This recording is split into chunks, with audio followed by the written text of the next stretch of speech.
सभी को सादर नमस्ते। देववाणी संस्कृतम यूट्यूब चैनल में आप सभी का हार्दिक अभिनंदन। मित्रों, हमारी एक श्रृंखला चल रही है शुद्ध वर्तनी। इस शुद्ध वर्तनी में हम आपको हिंदी में प्रयुक्त कुछ गलत शब्दों की तरफ ध्यान आकर्षित करते हैं, जिससे आप जो अशुद्ध उच्चारण करते हैं या अशुद्ध लिखते हैं उसमें शुद्धता लाएं। आपकी हिंदी भाषा शुद्ध हिंदी भाषा बने, आपकी हिंदी भाषा अशुद्ध हिंदी भाषा ना रहे। एक सामान्य व्यक्ति की हिंदी भाषा और एक पढ़े लिखे पठित व्यक्ति की हिंदी भाषा में अंतर दिखे, भेद दिखे। आइएगा, इसी श्रृंखला की ये हमारी कक्षा है। प्लेलिस्ट हमने बना दी है शुद्ध वर्तनी, वहां पर आप पीछे की वीडियो देख सकते हैं और शुद्ध शब्दों को सीख सकते हैं। आज हम बात करेंगे मित्रों, आइएगा,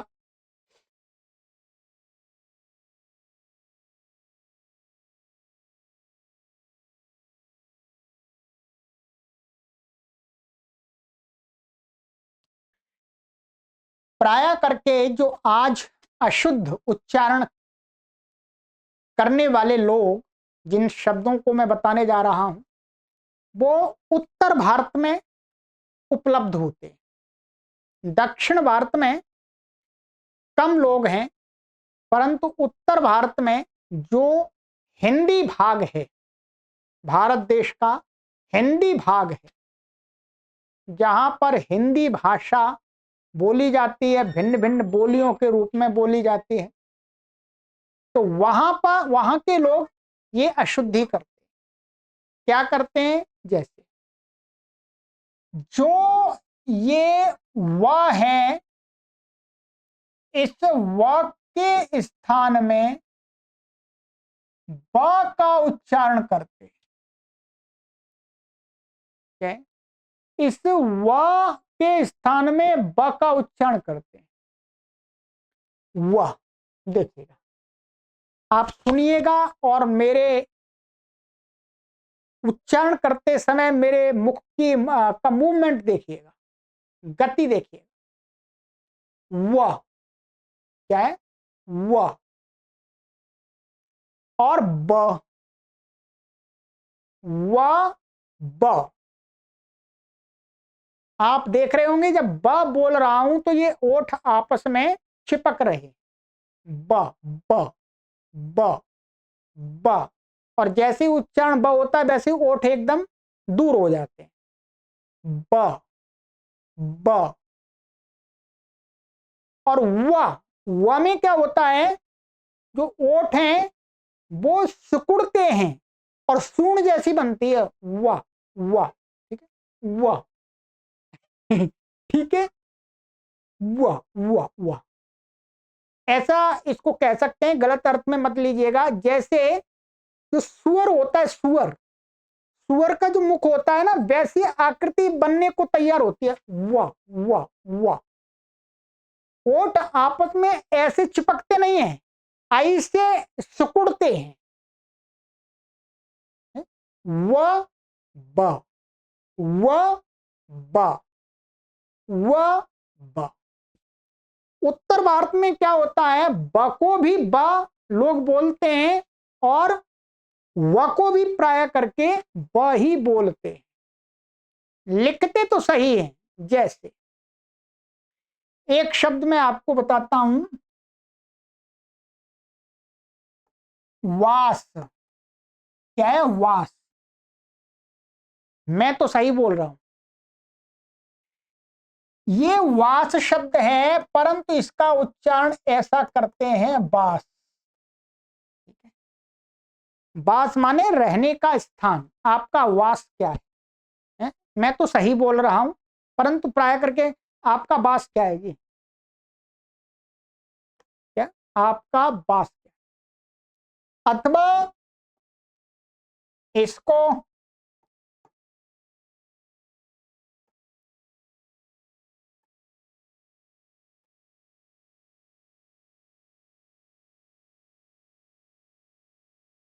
ऐसा उच्चारण करते हैं, निवास को क्या करते हैं? निवास।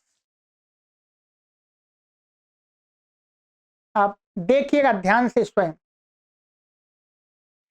अब आपको यहां देना है, वास का अर्थ होता है रहने का स्थान या रहना, और इस हिंदी में इस बास का अर्थ होता है, बास का अर्थ होता है एक प्रकार से सुगंध या माने बास आ रही है, ऐसा भी बोलते हैं। बास माने स्मेल, एक प्रकार की, ये अर्थ होता है। तो वास के स्थान में बास शब्द का प्रयोग करेंगे तो उसका हो सकता है कोई व्यक्ति अलग अर्थ भी समझे, अर्थात ये वाला बास बोलेंगे आप वास के स्थान में तो कोई समझ जाए ये तो बोल रहा है उसको दुर्गंध और सुगंध, दुर्गंध को बोला बास, जो बास आती है कुछ चीज सड़ जाती है, अथवा कोई अच्छी सुगंधित है, तो सुगंध और दुर्गंध दोनों के लिए बास का प्रयोग करते हैं। बास माने स्मेल।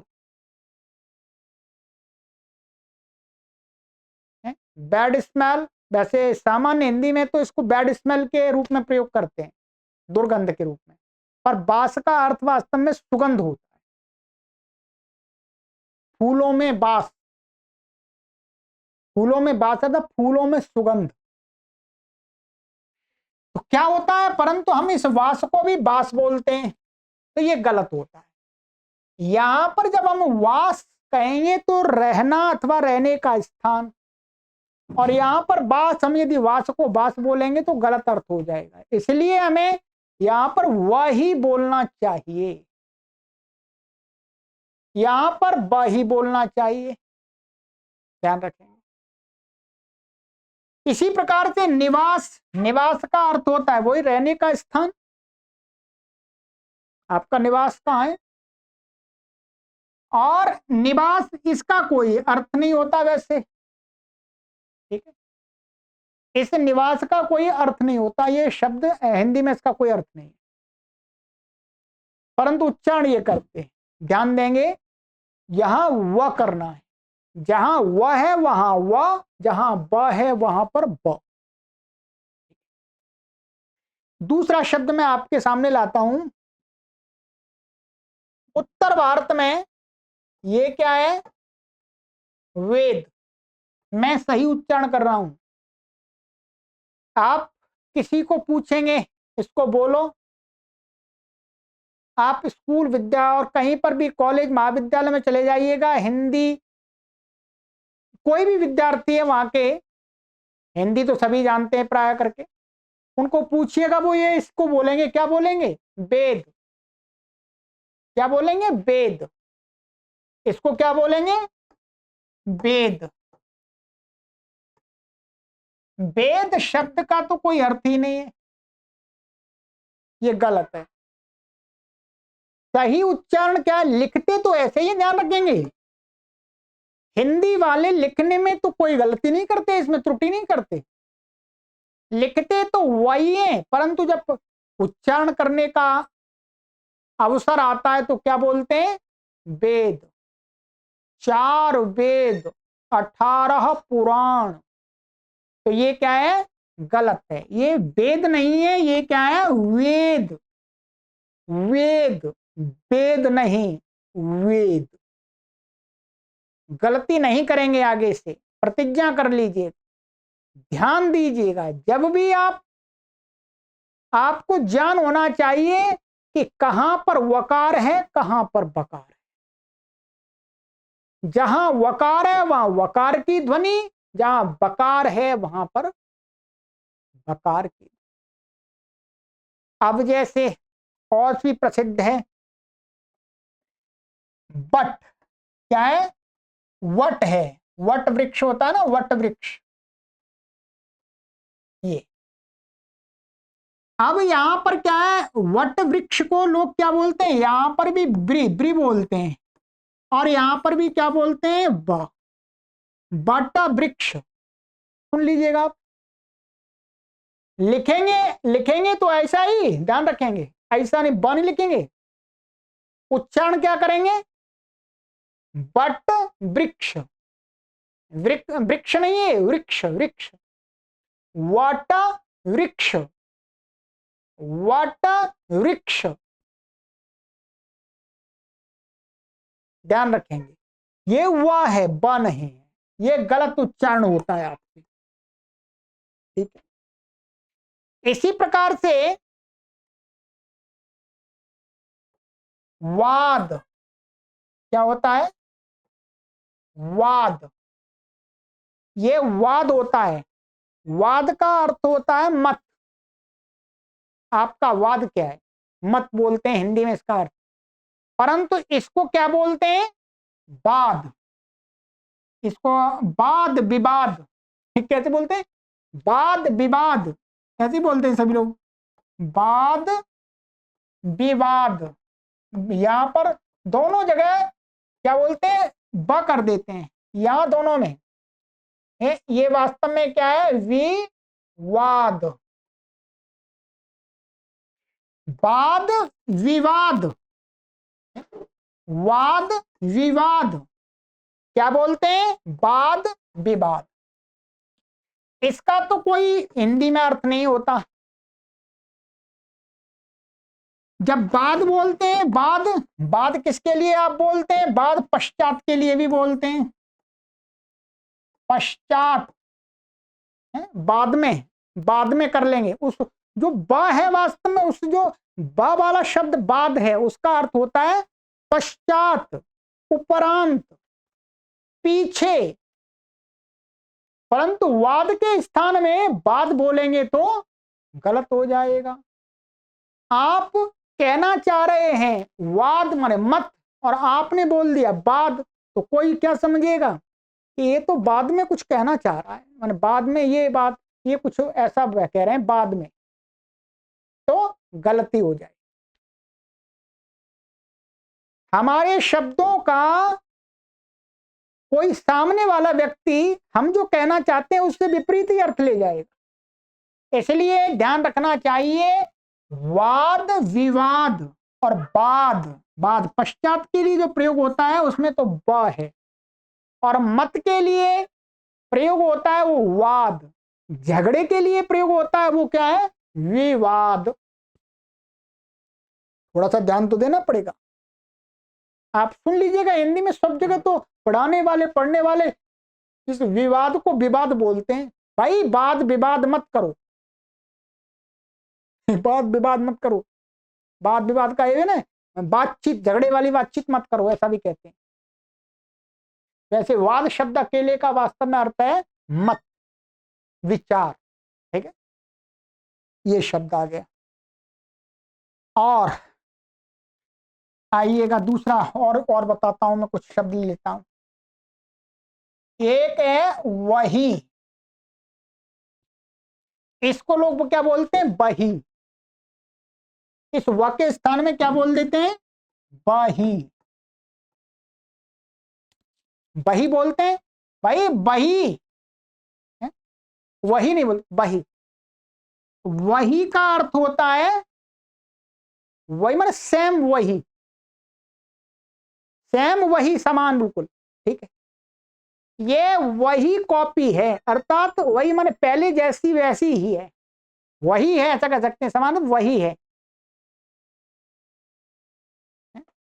वही, और इसके स्थान में ब बोल देते हैं, ब बोलते ही हैं, तो बही का अर्थ होता है जो जो व्यापारी लोगों का जो बही खाता होता है, बही माने जो हिसाब किताब की पुस्तिका,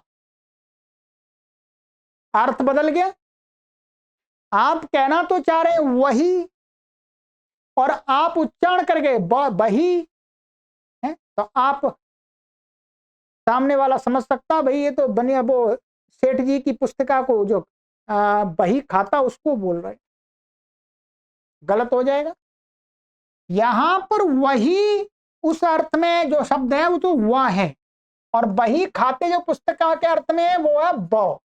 ये ध्यान देना होगा आपको शुद्ध हिंदी। ठीक है, बही को तो बही बोलते ही हैं, परंतु वही को भी बही बोलते हैं, ये शुद्ध करना। ठीक है, ऐसे ही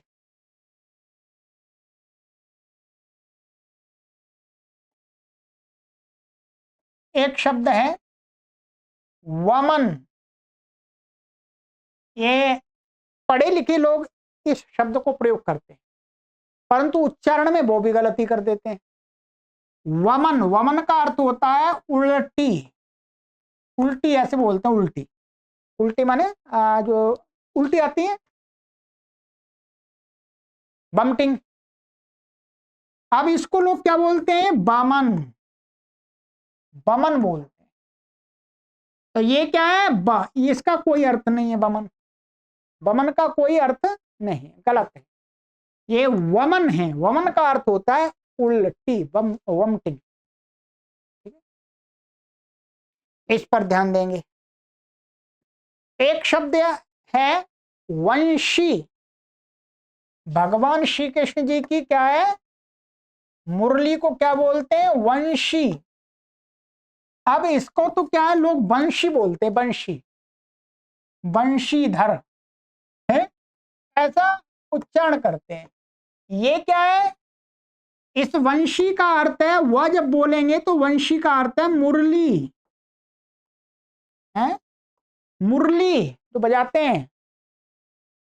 और ये जब वंशी इस वाक्य स्थान में वंशी, तो वंशी का अर्थ होता है जो मछली पकड़ने का कांटा होता है उसको वंशी बोलते हैं। मछली पकड़ने का कांटा बनाते हैं लोग, मछली पकड़ लेते हैं, खींच लेते हैं, तो उसको बोलते हैं मछली कांटा, उसको वंशी बोलते हैं, मछली कांटे को। मछली कांटा कह सकते हैं, मछली कांटा। अब आप इसके स्थान में व की जगह ब बोलेंगे तो कोई समझेगा भाई तो मछली कांटा कह रहा है, नहीं।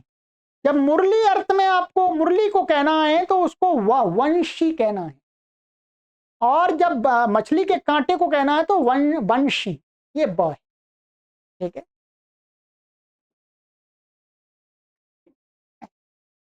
इसी प्रकार से एक शब्द है वाह्य। वाह्य, ठीक है, वाह्य का अर्थ होता है ढोने योग्य, ढोने योग्य, ढोने योग्य अर्थात वहन करने योग्य, ऐसा भी कह सकते हैं, वहन करने योग्य, ढोने योग्य। यहां पर लोग क्या बोल देते हैं इसको? व को बा क्या बोलते हैं? ऐसा बोलते हैं बाह्य, बाह्य बोल देते हैं। जैसे ही बाह्य बोलते हैं तो बाह्य शब्द का तो दूसरा अर्थ है क्या है? बाहर। बाह्य शब्द का अर्थ क्या है? बाहर अथवा बाहरी। क्या है? बाहरी, बाहरी साइड जो कुछ बाह्य। तो यहां बाह्य जब ढोने के, ढोने योग्य इस बात को आप कहना चाहते हैं तो वाह्य वह बोलना पड़ेगा आपको, ब नहीं बोलना। जबकि इसको भी ब बोलते, इसको भी ब बोलते। यदि आप बाह्य को बाह्य बोलेंगे तो फिर ये अर्थ निकल के नहीं आएगा, ये वाला अर्थ निकल के आएगा और अशुद्ध माना जाएगा। इस अर्थ में आप, इस अर्थ में आप ये शब्द प्रयोग करेंगे तो क्या है? गलत है। ये शब्द इसी अर्थ में और ये शब्द इसी अर्थ में साधु है, अर्थात शुद्ध है। तो ये शुद्ध हमें सीखना। ठीक है, चलिएगा। आज ये मैंने आपको मुख्य रूप से इसी प्रकार से आपको ध्यान देना, ये व और ब का मैंने भेद बताया है, कुछ शब्द लिए।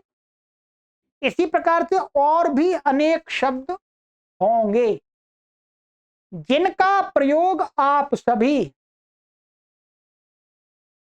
प्रायः करके उत्तर भारत में रहने वाले लोग व को ब करते होंगे। वहां पर ध्यान दे करके कि जहां व है वहां पर वह ही बोलना है, वह नहीं बोलना। और ब को तो ब बोलते ही हैं, ब को वह नहीं बोलते। ठीक है। दक्षिण भारत वाले लोग हैं, वो इतना इसमें भेद कर लेते हैं, वो व को वही बोलते हैं, ब को वही बोलते हैं। मैं भी पहले बोलता था और मुझे पता ही नहीं लगा कि मैं व को ब बोलता हूं, क्योंकि मैं भी उत्तर भारत का हूं। परंतु मैं कुछ वर्ष के लिए दक्षिण भारत में रहा, तो वहां पर जब लोगों ने मुझे टोका कि अरे भाई आप वेद क्यों कहते हैं, वेद नहीं है वेद है, तब हमें समझ में आया कि वास्तव में हम गलत बोल रहे हैं। ठीक है, ऐसा नहीं है कि हमने जन्मजात से ही सीख लिया, नहीं, हमने अभी बड़े पर सीखा है, हमें किसी ने टोका है, बताया है, इशारा किया है, संकेत किया है, तब हमारी बुद्धि में गया है। तो आप ऐसा मत सोचिएगा, ये तो आपके उच्चारण को शुद्ध करने के लिए हम एक प्रयास कर रहे हैं। हमारा शुद्ध हो गया तो आपका भी शुद्ध हो जाए। ठीक है, तो इस प्रकार का हमें ध्यान रखना है। व ब ब व ब ब। आप एकदम अलग से मुख की आकृति को देख रहे हैं, ऐसे ही आपको भी उच्चारण करना है। इस वीडियो को शुद्ध हिंदी के प्रचार प्रसार के हेतु अधिक से अधिक, सामान्य लोग भी इस बात को समझेंगे, कोई परेशानी इसमें, कोई मैं ग्रामर नहीं पढ़ा रहा आपको। ये सीरीज तो आपके प्रत्येक घर के व्यक्ति को सुननी चाहिए। ध्यान रखें, हमारी हिंदी भाषा जो मातृभाषा जिसको हम कहते हैं, वो तो आखिर हमारी शुद्ध होनी चाहिए। भाई हिंदी भाषा तो हमारी शुद्ध होनी चाहिए।